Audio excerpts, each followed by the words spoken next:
Welcome to the In-Betwixt and In-Between. This is Leadership Limbo, a podcast aimed at helping middle managers and their supervisors embrace the discomfort and power of leading themselves and others in the midst of it all.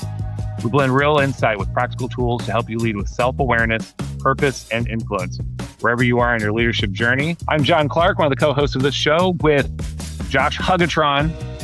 Hugo, there you go. There's the next one. I know 3 for 3 on, so Hugatron, that's a flashback to anybody my age who did Megatron.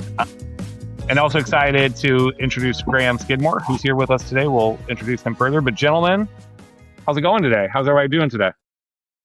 It's good. It's good to see you, John. Graham, you'll need to come back a few more times before John starts ad-libbing variations of your name.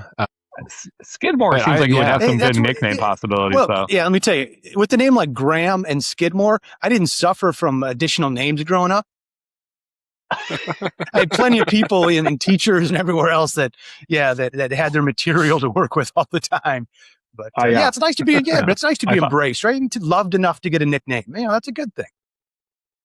Yeah, John Clark doesn't get good nicknames other than John as Toilet, but that's about it. So, unfortunately, Yeah, well, it was interesting driving into high school with the last name Hugo in a 1992 Honda Accord station wagon whose license plate was Hug 115.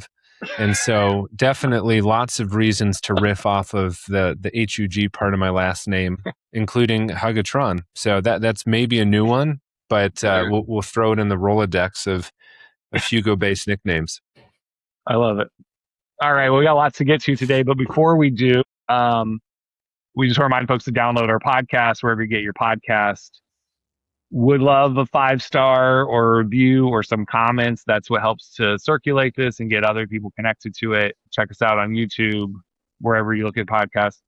And then more importantly, as I always say, please feel free to share this episode or others with folks that you feel might be inspired by that topic or by the person we're talking to today, so that they can either learn from us or learn alongside us and be part of the conversation. So we really thank you for that. And so with that, we're super excited that today we're starting with our first guest of season 3. It's Graham Skidmore. And so Graham Skidmore is a former Rocket Mortgage executive turned entrepreneur, activist, and mystic focused on providing power to the people through education, tools, systems, and community. His work also emphasizes that AI should be used as a tool to enrich human agency across both personal and professional journeys. He understood and played the game of life according to the status quo, checking the boxes for a 6-figure income, nice house, a car, a country club membership, etc. However, at the height of his success, he was also at the height of his misery. I think we can all relate to that.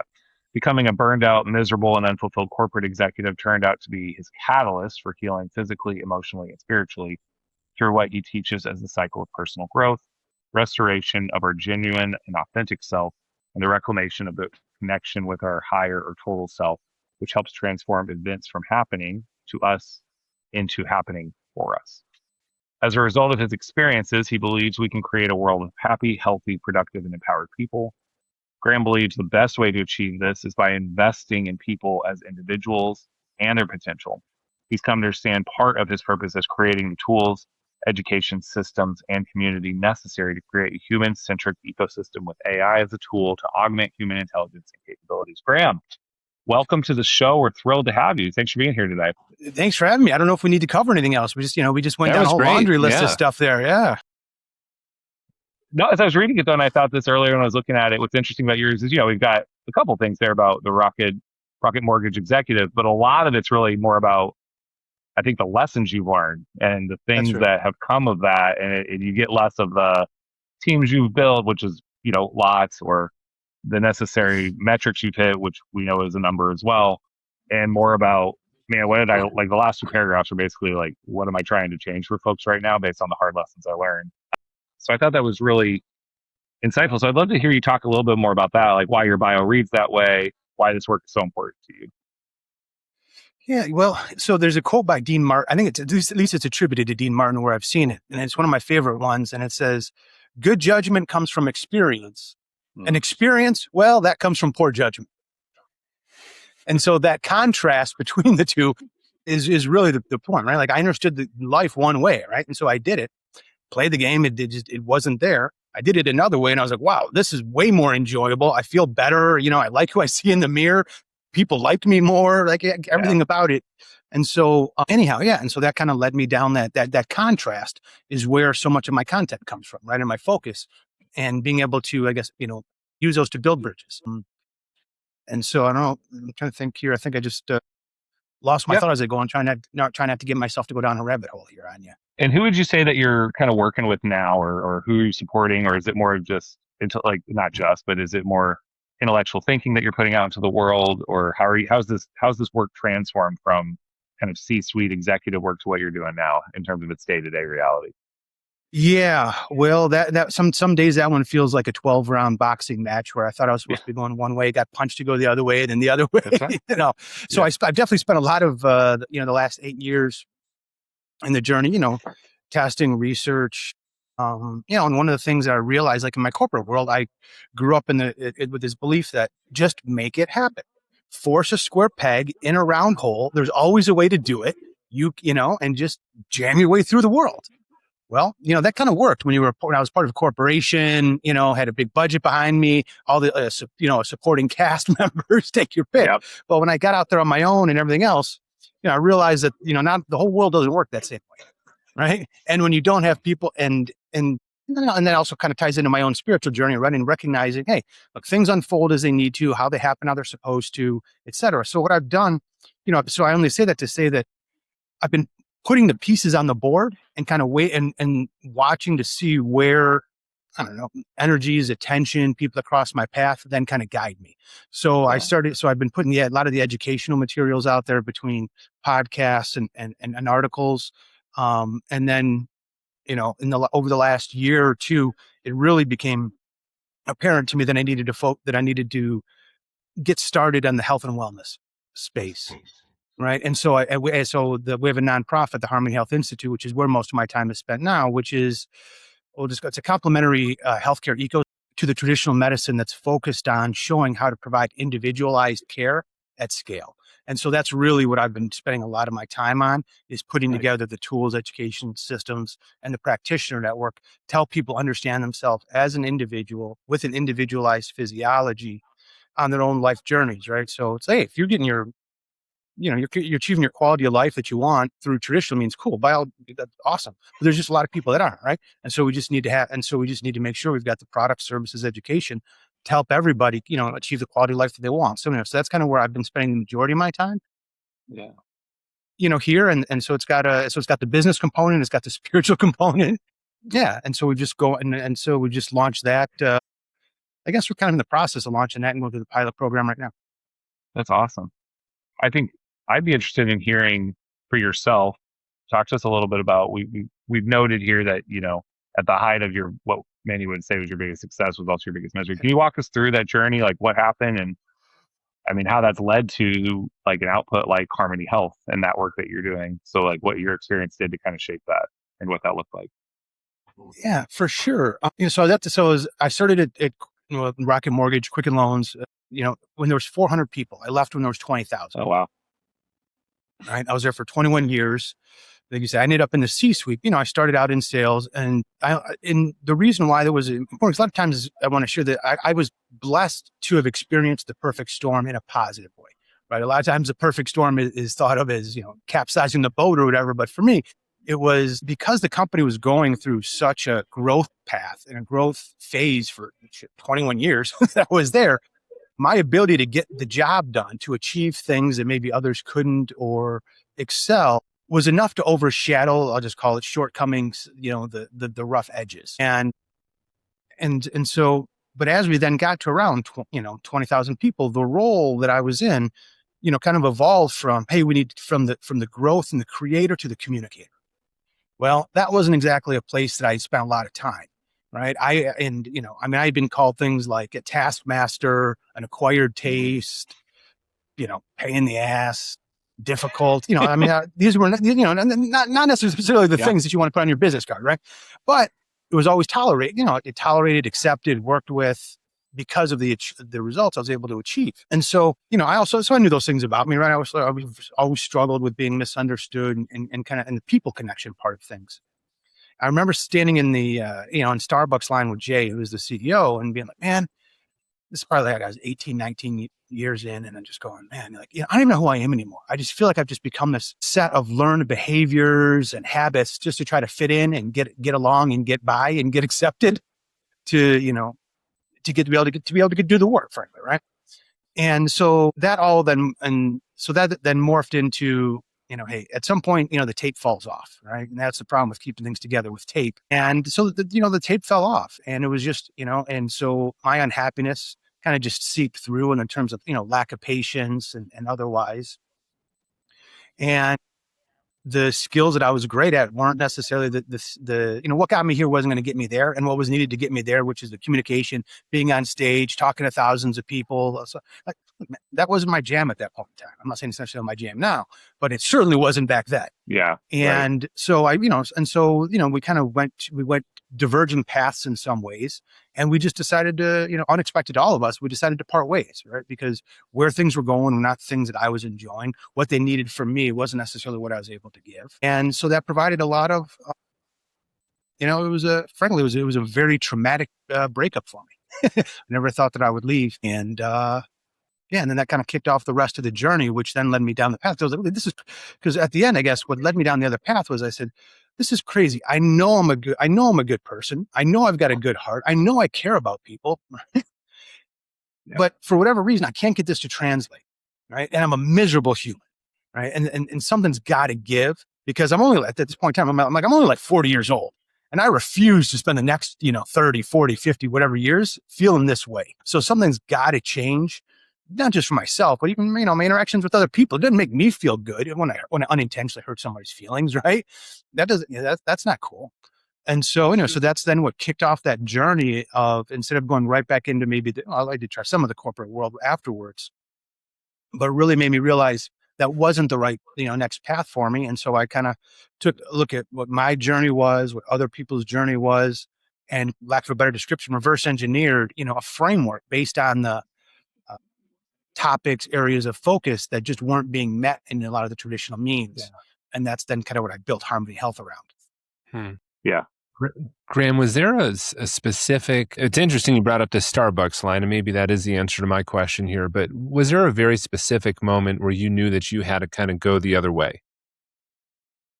Yeah. And, we may cover this a bit later on in a topic with like spirituality or otherwise, but like at that point in time in my life, I didn't think of myself as having an intuition or trusting my gut, like those things were just not part of my DNA. But, in hindsight, I do remember having this weird kind of feeling where I'm like, I'm operating on borrowed time right now. And I feel like the walls are closing in on me. And so I've got to either, something's got to change or give, or I need to put some things in place so that my people are protected after I leave. And I figured out, I probably got a year or two to do this work, is what I thought. It wasn't necessarily what I wanted, but it was kind of a feeling that I had. And so I kind of started to operate that way. And then sure enough, it turned out to be true. Yeah. It's like an interesting thing, right? I think I've experienced that too. I think, Josh, maybe you have too. You feel like you're in some sort of work or in some sort of mode and you're having success, but you also feel like there's a deadline on how long that can last, right? And then if you're in that, you're like, wait, why am I in a job where I feel that there's an end point that I have to point to other than like retirement or something like that? And that's like I think that helps you to know that, wait, this is not something that fulfills me, but just feels as though it's something I have to get through. I feel like it's a really big challenge. So I relate to that. I also wonder, you talked a little bit about, when I started, and you talked about I was an acquired taste, or, the terms you used, because I think you were probably at a stage in the development of this company where that was probably the mode of leading, which was through force, through will. You talked about like forcing things into, square pegs into round holes. So the imagery there is really relatable. And and then eventually the company kind of needed something, or you needed to shift your leadership and had difficulty doing that. But we hear this story all the time, whether it's from founders, I can relate to it on a smaller scale. I started a school. So what it was when we were a team of 15 versus a team of 70 folks was a lot different. And I had to change and didn't always have success in that. Do you think that's about people in those positions who come naturally to that startup or that early grind work naturally, and they just can't make the transition because that's not in their disposition? Or do you think organizations and developers of those people fail to help them to see what that transition looks like? I guess I'm more interested in hearing about from your perspective, because you even said, I know I'm a better person than this, right? And you had to feel like you made that shift. So do you feel that was just more of your natural disposition or a failure of the system to help you think about how you could balance those two realities and make that shift? I think it, like anything, right? I don't think it's a one size fits all thing for everybody. I think that there's a little bit of both in there. I think we're all kind of, we're all kind of, we naturally have our default settings. We're wired how we're wired. We know, what things kind of come naturally to us, where we naturally excel, where we gravitate towards, et cetera. But then, yeah, we can obviously learn and adapt and grow from there. Some of us are more adaptable than others. I definitely, even though it's interesting, because I was, in some ways I'd be thought about as rigid, but then once I could understand something from another perspective, I was able to be very fluid and move off my point and do other things like that. Right. And, fortunately, I didn't lack people that were willing to talk to me. I didn't lack people that were willing to work with me. We didn't lack executive coaches, a training team, things like that. But the challenge for me and why those things didn't work was because they were all about somebody else saying, here's what you need to do. Here's how you need to fit into this box. Yeah. Right. And my problem was, I was like, look, man, stuff already doesn't make sense to me. The things that are inherent to you aren't inherent to me. The way that you read the room isn't the way that I read the room. Right. So like, there's so much misunderstanding here that I can't afford to try to just be something else, be more of what I'm not. What I need focus and help with is getting my feet underneath me and understanding the world from my perspective, and then figuring out how I can bridge the gaps and work from there. But until I'm settled and comfortable in my own skin, right? Like I'm looking to fit in, I'm looking to understand my own box, what my box of normal is, not fit into somebody else's, I guess is what I'm saying. And that was one of the challenges, was that there was a lot of help available to fit you into boxes, just not necessarily your own individualized box. And so for me, that's where the rub was. And I get it. That isn't necessarily the case for everybody, but for me, that's how my wiring was. And I just needed to understand it that way. And so there was definitely a breakdown, in that. And I was knee deep in that work actually, when I left. Graham, it makes me think about something I just recently wrote about, and I'm not the first to speak to it or write about it, but the difference between advising and coaching. And a lot of organizations, if they do any sort of development, are very biased towards advising, right? Somebody here is going to give you the information that you need in order to be successful in this business, in this company. Whereas coaching, the paradigm is much less about what you need to know and more about what you need to know about yourself. Or like said differently, what you need to know about the business is advising. What you need to know about you is coaching. And I think that as I've stepped away from a career of 20 years roughly in one space and moved away from it, I realize how much it is just the practice of organizations to focus on development through an advising model or a management model. Kind of, here's the information up top, we're going to pour it down. And it makes sense to an extent. But at the same time, I think it's what led for my own break as well from a career, was feeling like that was insufficient. It was like a necessary, or it seemed as if it was a necessary part of working in a large organization, but it was insufficient to kind of, this maybe is a bridge to the spirituality conversation, but it was insufficient in nurturing my soul. It was insufficient in nurturing kind of my full self. And that's the journey that I've been undergoing over the last several years. I'm curious, when you think about spirituality, and it's, I don't want to say it's in contrast to your initial life experience in corporate America, and that was the non-spiritual, and then there was spiritual after. I think there's integration everywhere, but it also sounds like there was a break. For sure. What was that? Tell us. I'd love to understand your journey into the spiritual side of thinking about leadership in your own journey. Yeah. I mean, do you mind if I make a comment on what you just shared before? Oh, love to hear that. Sure. Awesome. Yeah. I hadn't heard it described that way. And I think that, that whole top down approach like that creates so many problems, because then for everybody, for the other people in the organization that, that are doing the work, the leaders say, I'm painting some broad brushes here, right? It's common for leaders to say, why is there not more free thinking? Why are they not bringing me more ideas? Well, because you just told them what to do. And when they get outside of the lane of telling them what to do, it doesn't go well for them. So there's a lack of incentive and motivation and reward when that happens. Right. And so I think that there's just so many compounding effects that aren't thought of that happen once the culture within the organization becomes, hey, the way to survive here is to just do what I'm told and not anything else more. Right. That's right. And it becomes, that safety and the herd mentality, and then innovation dries up, invention dries up, free thinking dries up. And now you've just literally got, you've got a bunch of people that, what do I call it? Whose their output is going to be only as good as their input, just like a calculator, right? And you're missing that human side of expertise that they bring into the equation. So anyway, I just wanted to comment on that great. because it's so many problems. Then to answer your question, it's interesting on the spirituality, because I was thinking a bit about that topic before this, and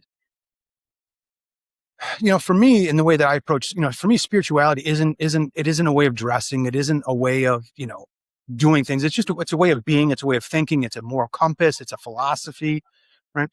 And so the things that I lacked, call it in the first part of my career, or first part of my career, my life, that chapter, whatever, compared to the next one, the things that spirituality taught me that I was really struggling with before was, frank, acceptance, patience, and the acceptance and patience were easier to come because from the spiritual perspective, I recognized, hey, we're actually not all this one size fits all human like the Western medicine kind of taught me that we're supposed to be. We don't all actually think the same way. We're not all the same way. And that can be frustrating, right? When you feel like, hey, we all think the same way, so why can't you get it? Well, that leads to one type of conversation, one type of coaching, one type of critiquing, etc. But then when you recognize, hey, you're you, I'm me, and we're different, and so let's figure out where our common ground is, and then let's align and let's work together.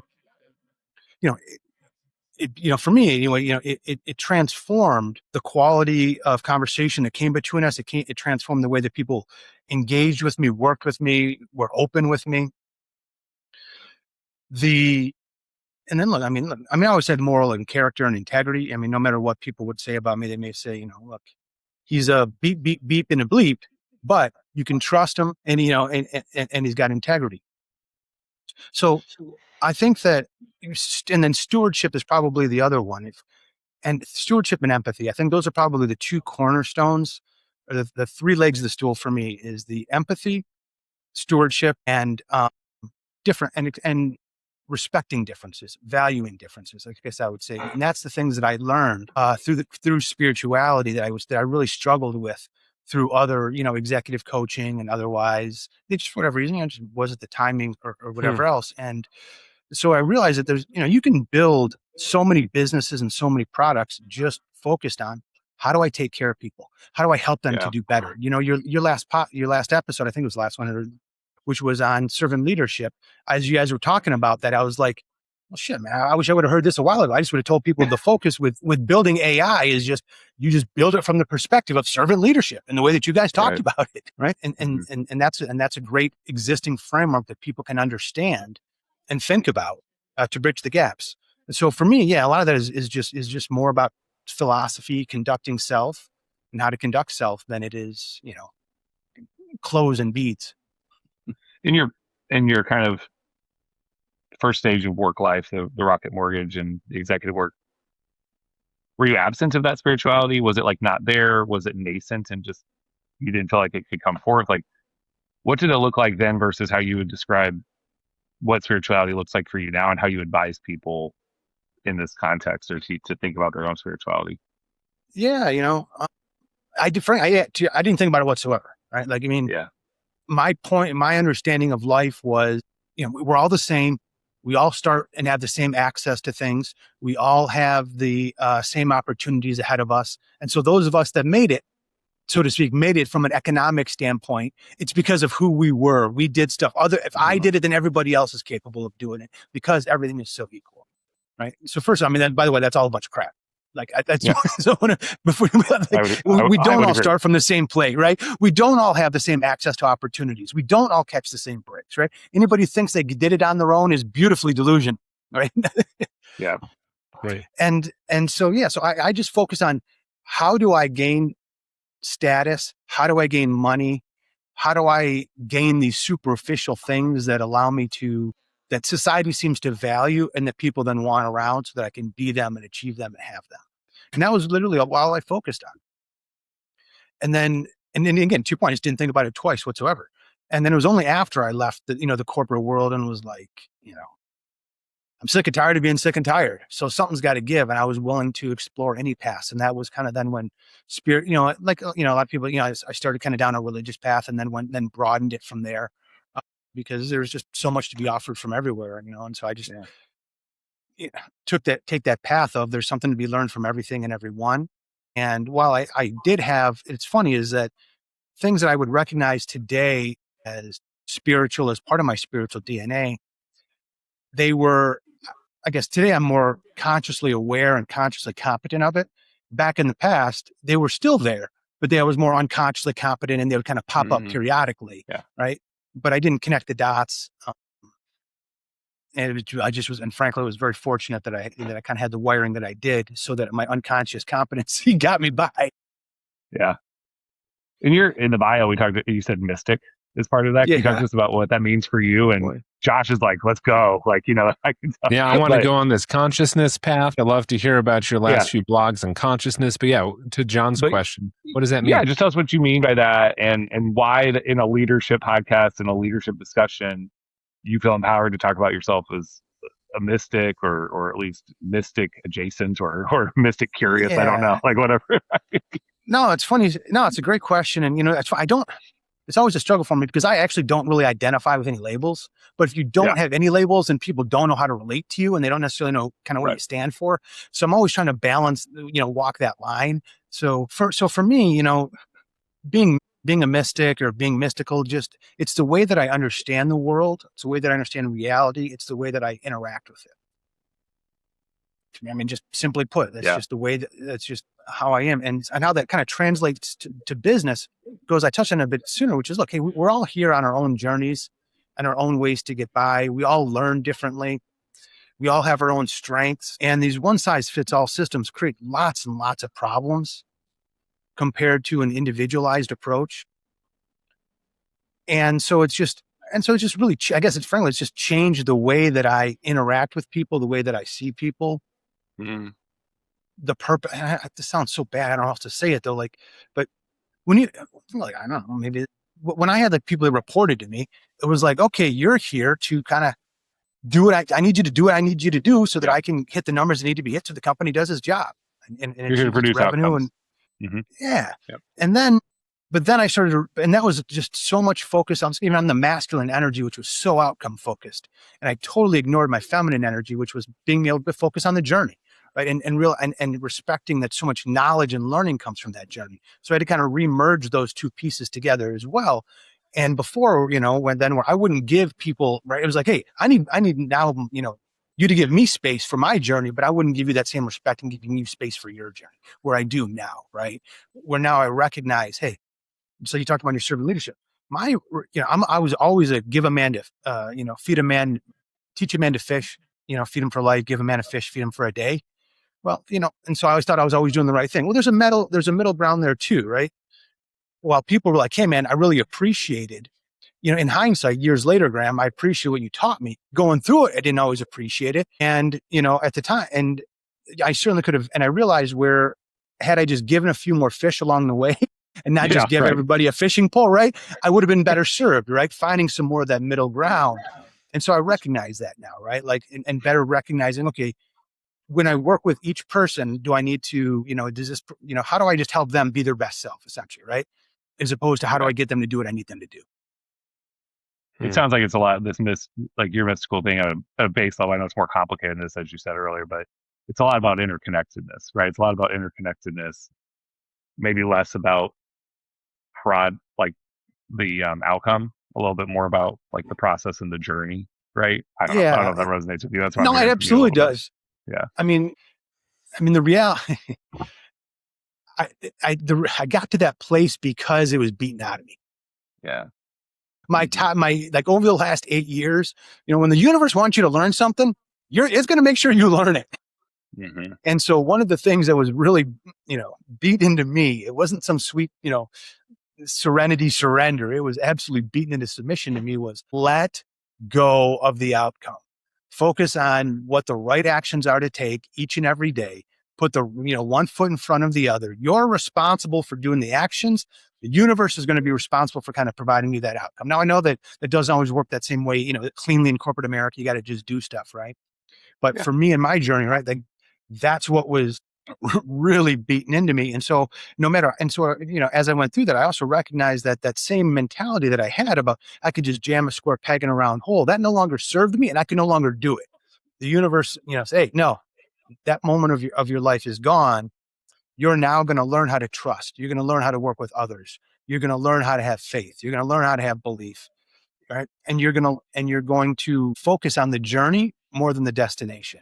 And so that was really, like I said, very painfully challenged to me. So I didn't have frankly, I didn't really have a choice because every time I tried to buck the trend, it didn't work out well for me. Every time I went with the flow, it worked out much better. And I'm not I'm not going to claim to be the genius of the world, but after getting hit in the head with the 2x4 just so many times, I was like, all right, I'm getting it. Let's just go with the flow here. Yeah. Graham, what you're sharing, I think, resonates with me personally. It speaks to a lot of what I hear from other leaders. I think a lot of people, and I don't know your age in particular, but I think we're all roughly in that middle stage of careers in life. Your story is unique to you, but also the narrative at large is fairly common, is like this disenchantment. Right. And what I struggle with, because I align to a lot of the way that you're thinking, is like one size fits one. And, the journey is more important than the destination. And some of these kind of maxims that, you could be cynical about and say, oh, that's a bunch of hooey. But at the same time, when you start living it and you start seeing the value of it and you start appreciating it as a new paradigm, it provides value. All of that said, what would you, as you look more from the outside at corporate America, at large organizations, at the previous model or the existing model, the model that you were previously part of, and you think about where it could go as an advisor, as a consultant, as somebody who does what you do, like what are your hopes for the future when it comes to that kind of space? Like, I don't know if you'd want to reinsert yourself in any sort of official role there, or if you're advising CEOs of these big corporations. What about your learnings of the last 8 years in this existing paradigm of corporate America? How do you see those two coming together to transform? Is it possible, or is the model itself kind of just jacked up beyond repair and it needs to be a new model? I'm really just curious. Yeah. That's a big question. I don't see, and it is, and that's, I try to, always be as optimistic and positive as I can, and in the forward thinking, but right now I don't see any way to the next evolution without some serious growing pains, right? Especially specifically as it comes to what needs to be done to have a healthy corporate America compared to where we're at. And then as AI continues to get more and more integrated, I just don't know how we come up with a soft landing, because for me, in my opinion, things need to invert, where it was the rock star CEO, on stage, the executives, are the subject matter expertise. Everything kind of, revolves around them. And instead it needs to flip to realize, look, yeah, you might, as an executive, as a leader, whatever, you might know some stuff, but one of the major shortcomings and things holding you back is that you're not taking enough input from the people actually doing the work.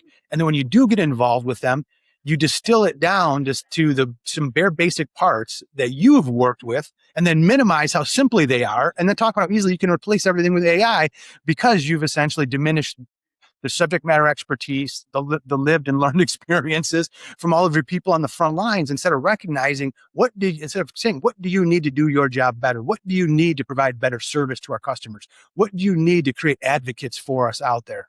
Right? And one of the challenges that then has occurred is over the 10 years, 5 years, 20 years, whatever it might be, is that people just threw bodies at the problem, right? Especially the bigger the company they got. Sure. the harder it was to really understand what was going on behind the scenes and in the inner workings of the business model. And so the solution was, all right, let's just throw some bodies at it. And so you've got a lot of bloated companies and you've got a lot of people with a lot of bodies that aren't necessarily, frankly, needed simply because the leaders weren't close enough to the business to understand what it was. And so they've put a lot of people in some crappy situations as a result of that, frankly, right? And that crappy situation is going to mean them being unemployed, laid off, right? Replaced by AI, et cetera. And so, this goes back to that power of having the power with the people and inverting the organization and technology to facilitate answering those questions, for the people, which is, how do I make you the most productive you can be? Right? How do I allow you to have the greatest impact on our customers? How do I allow you to create advocates? How do I allow you to use your expertise to solve problems? How do I allow your expertise to generate revenue? Right? Stuff that really matters to the organization. I'm also much, much more focused on top line growth and bottom line growth. And I get a lot of corporate America that's really focused on bottom line growth versus the top line growth. It's like a company gets built, the founder's there, they've got the vision, they're really focused on market share and growing. Then all of a sudden, the founder steps away, a CEO comes in, that CEO focuses typically then on optimization, right? Which is now all of a sudden we forget about the top line growth and now we just focus on the bottom line growth. And then that starts the beginning of, of what we see. And look, and every company's, and you see it happening, and I feel like I see it happening more and more everywhere, which is people have squeezed the water from the stone. Right? Like the amount of inefficiencies, meaningful inefficiencies, just aren't there the way that they were with the way that technology's, been advancing and otherwise. And so, the Hail Mary that's left for people is, I'm going to make my business more profitable or increase my margins just by getting rid of the people and replacing them with AI. I want to get to AI, Graham, but I have just one more follow-up about this. Do you think greater spiritual awareness, greater spiritual attainment, and being just attuned to that way of being is the way forward? Well, can I Yes. and can I add on to that a little bit too? Please. Like, if I'm working in a business and I'm pretty skeptical of a conversation around spirituality and leadership, what's your argument for that person too about how to incorporate that into work or into the day-to-day way that it can be done as well? So probably the same question as Josh, but yeah. No, it's really, really important because there's so many biases out there about everything. I mean, almost darn near everything out there has been weaponized at this point. You know what I mean? Sure. So it's really hard to bring some of these topics together. So or up to people. So the first thing I would say is, look, let's strip away labels and titles. Okay. Let's not talk about spirituality. Let's not talk about religion. Let's instead just talk about, what do we believe in? What do we believe is the right way to treat people? What do we believe is the right way to run a business? What do we what do we believe is the right journey to there? And what do we believe is the role of the organization as it pertains to investing in its people? Right? Because, and look, I mean, in a capitalist society, not every business is designed, nor is it their responsibility to facilitate the personal development of each and every individual in the organization, right? I mean, by design, right? A company exists to perform a function, product, service, good, whatever it is, and the people within that company are there to facilitate that occurring, right? So let's be real and honest about who and what we are, or let's be genuine and authentic about who and what we are, and that can permeate. And so that's kind of where for me, that's where I feel like that three legs of the stool of valuing differences, empathy, and stewardship are things that you don't have to share a belief system to either determine, do I believe in interacting with people in the world this way or don't I? And let's just, start right there, because if I don't believe in empathy and I don't believe in stewardship, and I just literally believe in, hey, I give you a paycheck and now you go do the work and then you punch out and you go home and that's our relationship. Well, let's just be honest about what we are and what we're not. And then let's create, the right supporting structure to that too. And so I think that, and the other part of spirituality that I think that people forget is, for me, spirituality is a lot more about tough love than soft love. Right. And tough love is about providing coaching. Right. Tough love is more about, stuff on the servant leadership, which is, hey, I'm here to help you figure out how to work this through for yourself. I'm not here to help you avoid any sort of adversity. Yeah. Right. That's right. That's right. Yeah. Thanks. Josh, I know Go we ahead. want to get into AI, but so with all that in mind, Graham, we kind of went straight into spirituality. You talk a lot about human centric leadership, which I think we've talked about a lot, but so this is another, I think, paradox to your point, or like not paradox, but just a tension that people feel. You've designed systems at enormous scale, right? That's like been a part of your success, but you spend a lot of time talking about individuality now. You've obviously like shifted from that, and I think that's a little bit of what you're saying, but I think it'll paint a better picture for our audience of how do I move from that, but also incorporate into that how I care for people. Like, what do we value about our people? How do we treat them? So how would you encourage leaders to kind of balance that consistency? They have to think about systems at scale. So how do they balance that with the need to recognize that people aren't one size fits all? Or just like, even how do they marry in the people side of that when you're talking about systems at scale? Yeah. So a lot of my work focuses on on demonstrating. This is actually in health and wellness too. Is about That's why I said how to create systems that support individuality at scale, because that's a lot of the pushback. Is if everybody's a snowflake, how do I create systems around it, right? If everybody's an individual, how does this scale? And I get the pushback, and it's just easier for me to build stuff and then demonstrate it than it is to talk about it in many cases. And so that's why a lot of my first initial focus is in health and wellness is demonstrating that. But look, I think this is where it becomes tough, because right now the technologies, workflows, et cetera, don't support that individuality, and generally speaking, and so the human involvement is going to need to be the differentiator in that, right? Which means the leader, the manager, whatever, is going to have to decide, hey, I'm going to do coaching sessions are a part of what I do. And so I'm going to have to figure out how to make up for the shortcomings of my existing systems, right? The systems are what they are. The company bought what they bought. They've invested in what they did. I can't change that, right? But what I can change is I have a person that's here at point A.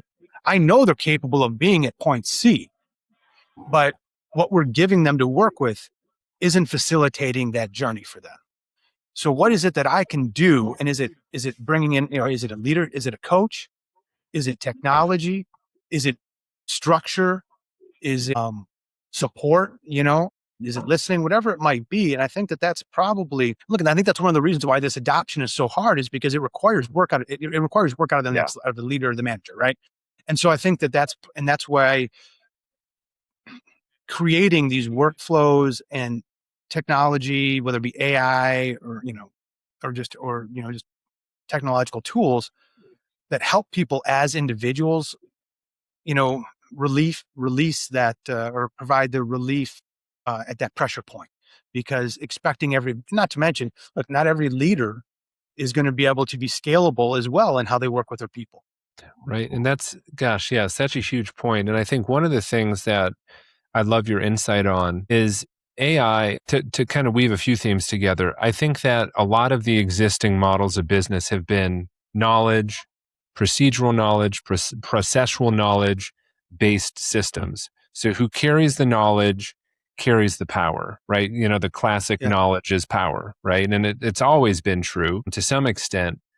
As AI continues to take on a greater load of knowledge, it starts to open up, in theory, the opportunity for humans to be more human.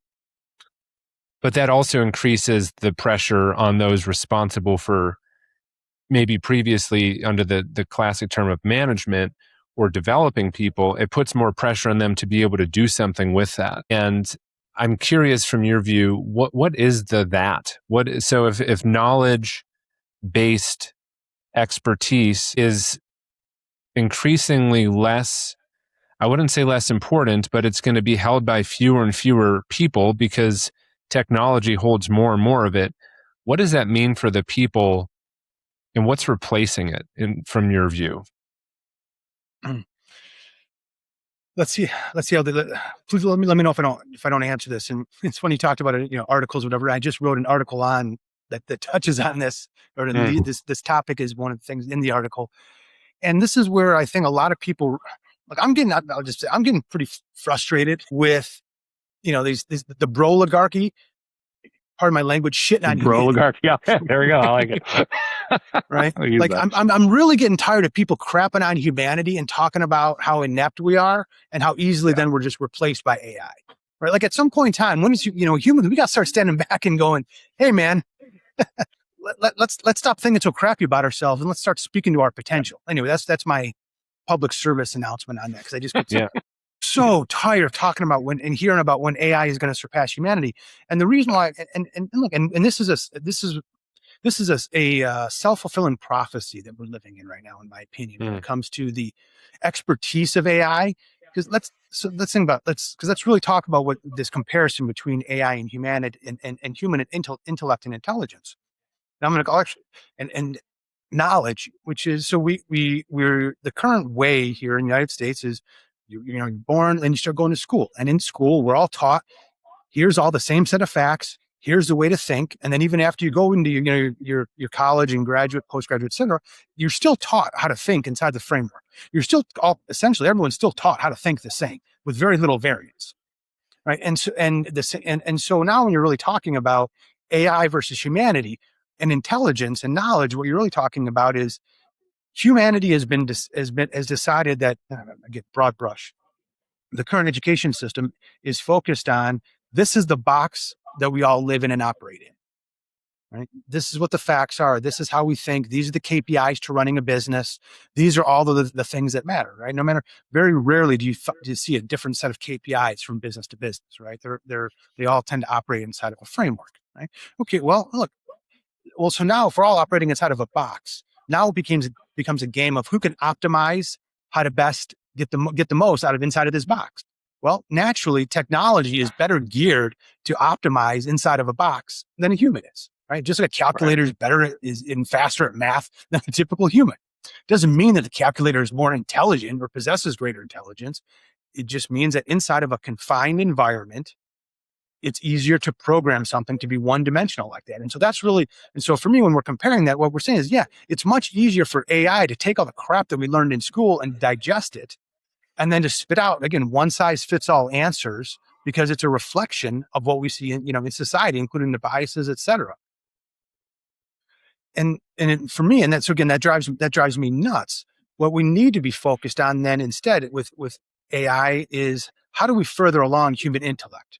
Right? Because I don't disagree with the fact that, right, there is certain things that AI has an advantage at over humans, but we're not spending enough time talking about how do we then use AI to take care of the heavy lifting, or that, what can be democratized, so that we can allow the human to focus on increasing that box, right? To use their free thinking, to use their creativity, to use their problem solving, right? I guess maybe I'll call it, to better leverage intellect versus just accessing knowledge and then running the same play that we were all taught how to do in school, right? I love that image. And for the listeners, just what I was seeing with your hands is like, the box started as like a percentage of the screen that was smaller, and the work as humans is to use our intellect to grow how wide that box is, and that is the space for exploration. And really helpful explanation, Graham. Thanks. I hope I asked this question in a concise and discernible way. Okay, to your point, society needs to learn how to use AI for the box we need it to fill, so we can actually expand our intellect and think more outside the box and like free ourselves up from thinking. Couldn't one argue that those that are kind of in charge are using it actually to tell people, like, you don't need to know anymore, you can just figure it all out here, and it prevents us, like in the educational system or in a learning capacity, from encouraging others, maybe other than the broligarchy, from actually learning how to think more. And so it's actually convincing most people to lessen their thinking and lessen their intellect. I mean, I guess, is there an enslavement here, like, of sorts? It's teaching us like how to act and be, and actually we aren't using it to help the broader part of society to learn how to think more. Take that for what you will. Yeah. I was trying to think of a good analogy, and it just didn't hit me in time. But no, I think that's exactly the problem that's going on right now, right? And I think that, and I think that the way that we are then, this is where the focus on bottom line revenue versus top line growth really inhibits and limits the vision and that's one aspect of how in business anyway, it really limits the adoption, the innovation, the invention, and the impact that AI, is able to have at a societal level. It's even greater because what we've accepted is intelligence is determined by your ability to go get a degree. Sure. Or at least as a demonstration of intelligence. And everything then that you do to go through and get that, I can use AI to replace. I mean, that's a thing. Okay. And so until you humans introduce something, to me AI that says, here's what you're doing differently, me AI is just going to keep saying, I can do whatever you do faster and better, because we're continuing to operate inside of this, confined box, and once you start doing that, and look, there's plenty of studies out there about the cognitive declines and the negative effects of brain health that are happening because people are giving up their agency to AI, right? And then being rewarded for it. And look, I think that's one of the greatest mistakes facing us is is relinquishing our agency to AI. I think that's one of the biggest dangers facing us as a society. Graham, this question comes to mind, and I know that we're probably getting closer to the end as opposed to the middle, but this has been like a really fast, almost hour, and I think we could probably do this for another several.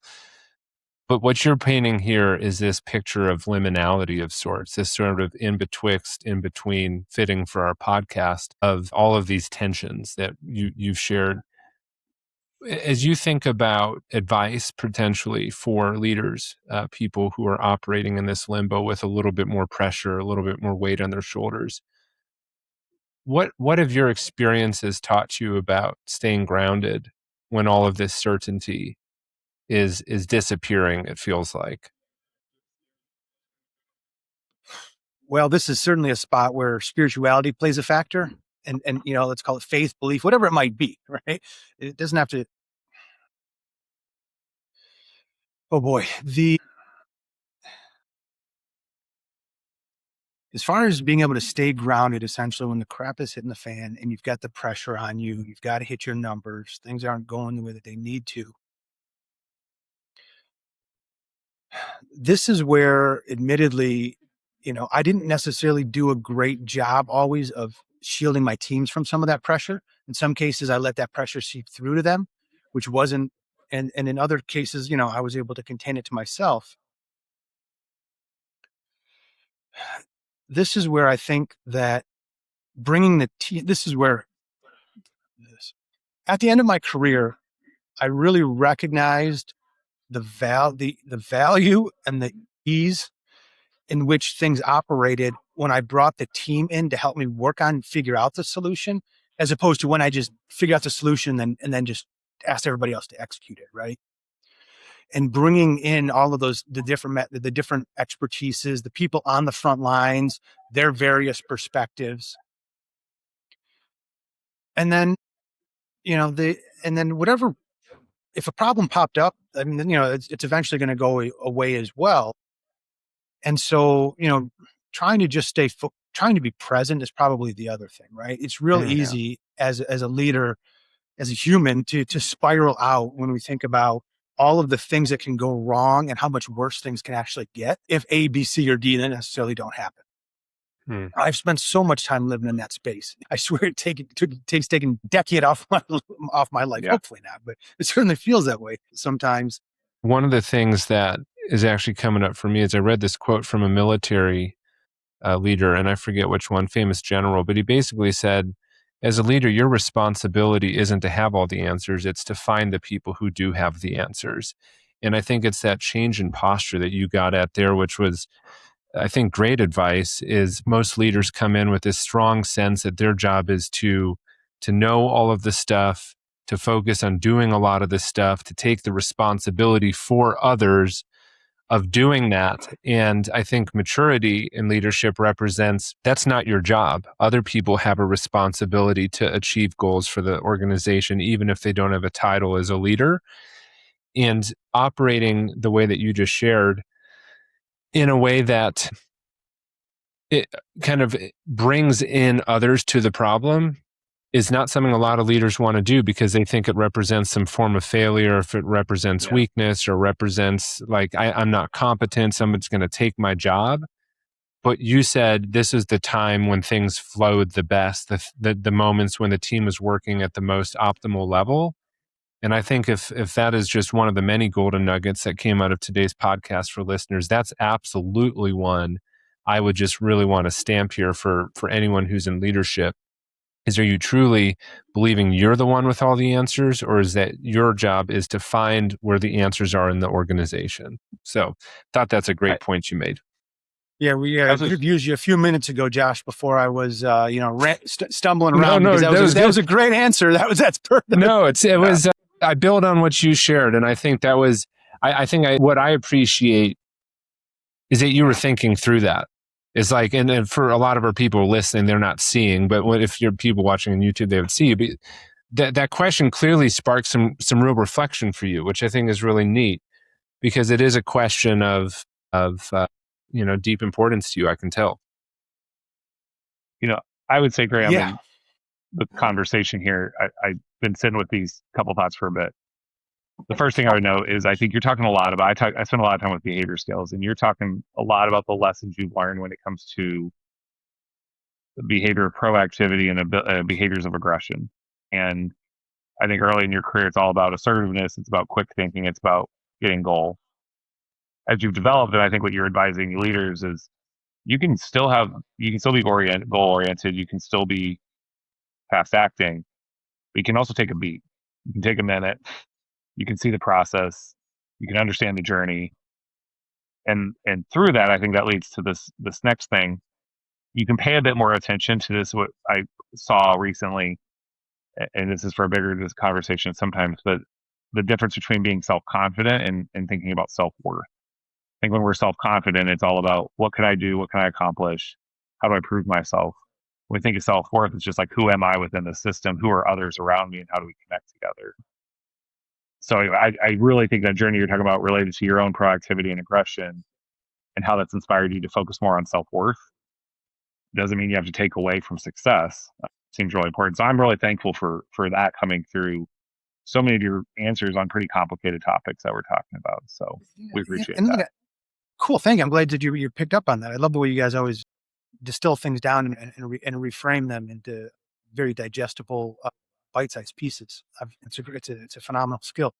And the other thing that I learned too is that self-worth and confidence is actually what allows you to invite others in.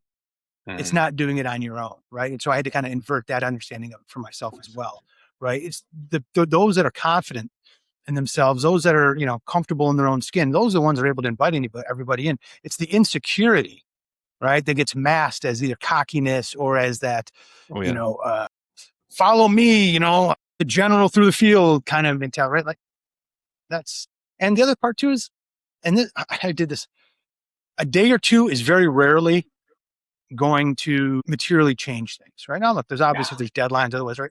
And so being able to give your team a day or two to do it the right way so that you're not leaving dead bodies in the wake, that you're, allowing people to contribute, to feel a part, and allowing then that the solution or the outcome, whatever is being worked on, giving it time to marinate and percolate to the top, that extra day or two is 90% of the time going to be way better served than speed. And that was another problem that I had to focus, that I struggled with too, is I was so focused on speed that, I definitely, left quality or potential impact, sometimes on the table as a result, because I didn't give people that day or two. Well, John, do you want to take it home? Last question, the one we always end with our guest. And we did discuss earlier, this person does not have to be someone you know personally, but who's the most important leader, famous or otherwise, in your life that you can think of? And what qualities do they have that shaped your own leadership?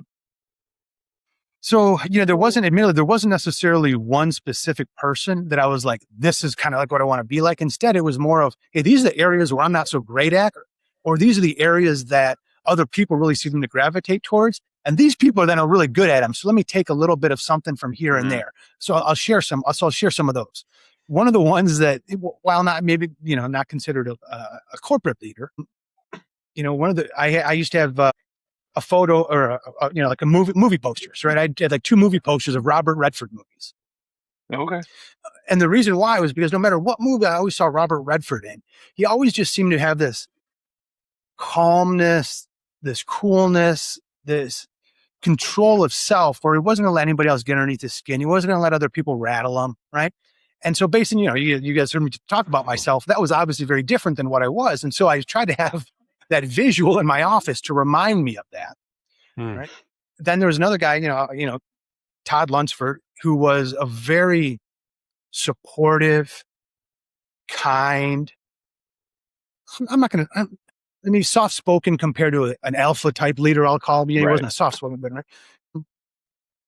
And I watched how people gravitated towards him, how they would do more for him as a result of the way he would invest in others and just genuinely kind of care. It was, he focused on the journey, not just that destination. And I saw how that resonated with people. And then there was Jay Farner, who definitely was a type A personality, but Jay was an extremely persuasive communicator. He was a tremendous communicator.